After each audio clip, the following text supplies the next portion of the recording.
अपट्ट बोलते हैं, उस पे लिखा हुआ है कि वो कब बना था। तो मैं जिस बंगले में हूं, जहां से आपसे बात हो रही है, ये बंगला 1924 का बना हुआ है। यानी ऑलमोस्ट 99 साल हो गए इस घर के। जिस घर पे अभी मैं खड़ा होकर आपसे बात कर रहा हूं, जिस घर के अंदर मैं खड़ा हूं, ये कभी दिखाऊंगा, वीडियो बनाऊंगा बंगले का कि रेल का बंगला कैसा होता है, क्योंकि अब तो बंगला की पद्धति खत्म हो गई है, अब तो क्वार्टर का पद्धति आ गया है।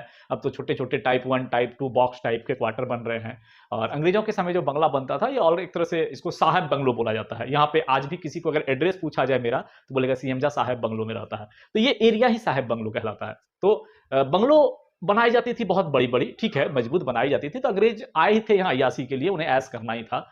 उन्हें कोई ऐसा नहीं था कि फैमिली या परिवार बसाना था इंडिया में। जैसे नौकरी करने कोई बाहर जाते हैं, दिल्ली बंबई बनारस, सेम वाली कहानी उसके साथ भी। तो वो यहाँ नौकरी करने आते थे 2 4 5 साल, तो उनकी सुख सुविधाओं का ध्यान रखा जाता था और पैसे इंडिया के खर्च उनके ऊपर करना है। तो जिस बंगले में मैं हूँ, ये 1924 का है, 1924 में ये बना है। इसकी बोर्ड पीछे लगी हुई है, घर के पीछे एक दीवार है, उस पर लगी हुई है। तो उस टाइम में, और ये जो एरिया है, सोच लीजिए आज 100 साल बाद, इस घर के बनने के 100 साल बाद, आप लोग में बहुत देख रहे होंगे, पता है कि जब हमारी बिना बिजली की और बिना बारिश के समय में क्लासेस नहीं हो पाती, आज भी ये लगभग बाजार से, यानी मुख्य राह से, मुख्य बाजार से कटा हुआ है।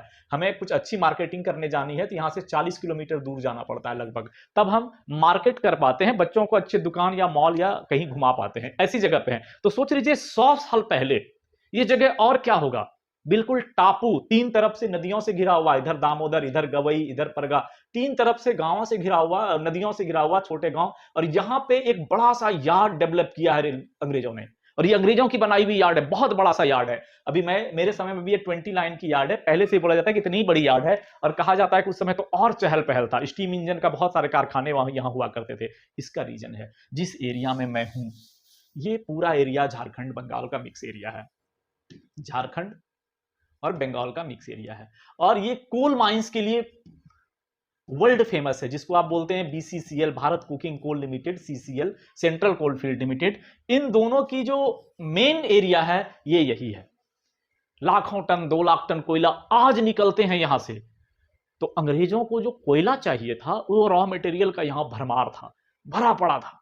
इसलिए ये एरिया रेलवे की डेवलप हुई। तो कहने का मतलब है कि 1947 या उससे पहले भारत में जहां जहां भी रेलवे का विकास या रेलवे की इंफ्रास्ट्रक्चर की नींव रखी गई अंग्रेजों के द्वारा, उसका कतई सोच नहीं था कि यहां के आम पब्लिक को कोई सुविधा दी जाए। उसका सोच एक ही था कि भारतीय संसाधन का, भारत के जमीन के अंदर जो संसाधन है, उसको माल ढुलाई के रूप में फॉरेन कंट्रीज, अंग्रेज लंदन, जहां उसकी फैक्ट्रियां हैं, वहां लेके जाना है। और उसलिए उन्होंने लाइनें बिछाई थी, कंप्लीट इसलिए लाइनें बिछाई थी। बाकी सिस्टम सब अल्प विकसित था। उनका विकास में क्या था, लाइन बिछाना है, ब्रिज बनाना है, गाड़ी लेके चला जाना है, कोई सेफ्टी का ख्याल नहीं, कुछ नहीं, गाड़ी चलना है, माल ढोना है। तो माल ढुलाई मूल रूप से कच्चे माल के निर्यात और तैयार माल के आयात के लिए उन्मुख थी। क्योंकि यही तो औपनिवेशिक शासक जो है, जो आपके यहाँ शासन करने आए, उसका काम क्या, उसका काम एक ही है कि आपके यहाँ से कच्चे माल लेना, रॉ मटेरियल लेना, और अपने यहाँ ले जाके माल तैयार करना, फिर आपको बेच देना। और ये आज भी चल रही है। हम आप ब्रांडेड कपड़े पहनते हैं, एक लाइन के लिए एग्जांपल समझिए, जितने भी ब्रांडेड कपड़े फॉरनर, वो क्या फ्लैप लुइस क्या क्या है, बड़ी बड़ी कंपनियां, सब उसका रॉ मटेरियल कहां से जाता है, इसी इंडिया से जाता है। और इसको वो फिर सिर्फ बनाते हैं और फिर आपको रिटर्न करके बेच देते हैं। और हमें अपने यहाँ के खादी उद्योग भंडार से कोई कपड़ा लेना है तो हम नहीं जाएंगे, या फिर महंगा लगेगा।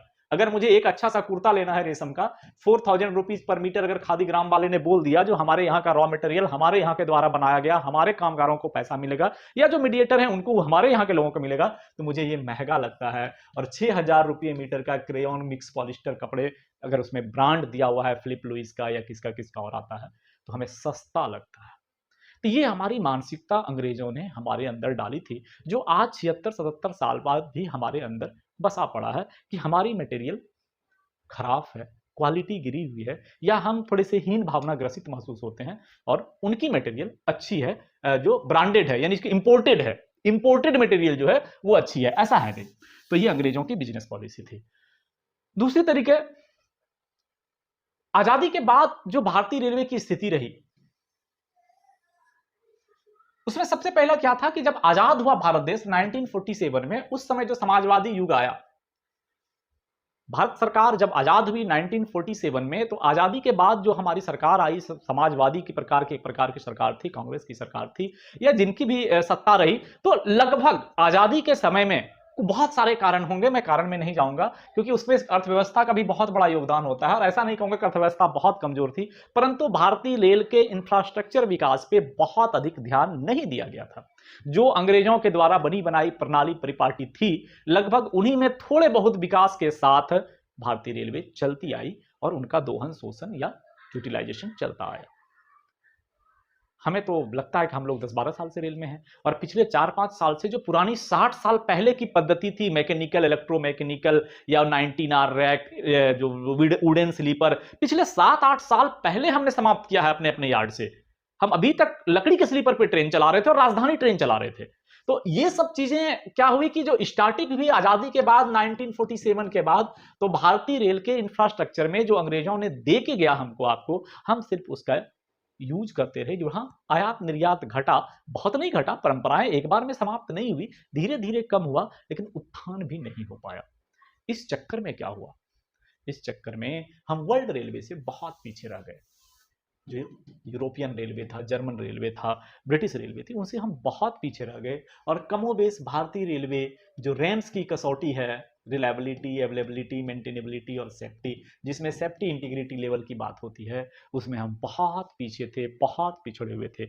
बहुत बड़ा नेटवर्क था हमारे पास भारतीय रेलवे का, बहुत बड़ा एसेट था हमारे पास भारतीय रेलवे का, हमारे पास एक बहुत बड़ा सार्वजनिक उपक्रम था, लेकिन कार्य योजना की कमी में, उसके इंफ्रास्ट्रक्चर विकास के कमी से हम जूझते रहे, और हमारा विकास लगभग रुक सा गया था, और हम कंपिटेटिव नहीं रह गए थे, हर कंपिटेटिव नहीं रह गए।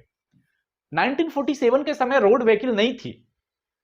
आवागमन का जो मेन साधन था, रोलिंग स्टॉक में, हैवी लोड में, हमारे पास एक ही साधन था, रेलवे। चाहे जैसी भी थी, सिग्नल खराब था, पटरियां खराब थी, लकड़ी के बोगी थे, 4 बोगी थे, लेकिन साधन 90% जो कस्टमर्स थे, आयात निर्यात का काम था, ये रेलवे पे डिपेंडेंट थी, क्योंकि रोड नहीं था। रोड थी तो अच्छी गाड़ियां नहीं थी, एक्सल लोड, हैवी एक्सल गाड़ियां नहीं थी, लोड नहीं था। लेकिन परिस्थितियां देखिए आजादी के बाद कैसे बदली। 1947 के बाद देश आजाद हुआ, भारतीय रेलवे को धीरे धीरे करके सारे रियासतदारों ने अपने अपने रेलवे में बांट के फिर भारतीय रेलवे का गठन हुआ। इसके इतिहास पे नहीं जाएंगे, ये हम लोग खुद पढ़ते हैं। परंतु जो इंफ्रास्ट्रक्चर अंग्रेजों ने दे के गया था, सिर्फ उसी इंफ्रास्ट्रक्चर के ऊपर